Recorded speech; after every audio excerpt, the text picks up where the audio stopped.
Google Translate is a free tool that enables you to translate sentences, documents, and even whole websites instantly. But how exactly does it work? While it may seem like we have a room full of bilingual elves working for us, in fact all of our translations come from computers. These computers use a process called statistical machine translation, which is just a fancy way to say that our computers generate translations based on patterns found in large amounts of text. But let's take a step back. If you want to teach someone a new language, you might start by teaching them vocabulary words and grammatical rules that explain how to construct sentences. A computer can learn a foreign language the same way, by referring to vocabulary and a set of rules. But languages are complicated, and as any language learner can tell you, there are exceptions to almost any rule.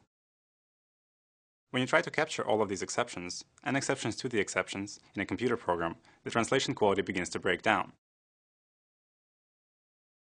Google Translate takes a different approach. Instead of trying to teach our computers all the rules of a language, we let our computers discover the rules for themselves. They do this by analyzing millions and millions of documents that have already been translated by human translators. These translated texts come from books, organizations like the UN, and websites from all around the world. Our computers scan these texts looking for statistically significant patterns.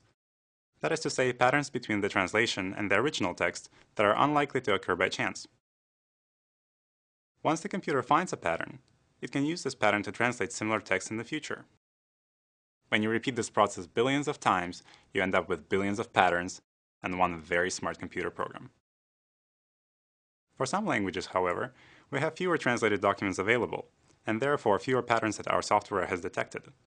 This is why our translation quality will vary by language and language pair.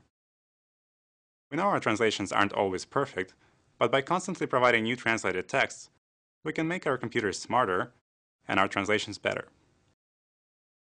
So next time you translate a sentence or web page with Google Translate, think about those millions of documents and billions of patterns that ultimately led to your translation. And all of it happening in the blink of an eye. Pretty cool, isn't it? Give it a try at translate.google.com.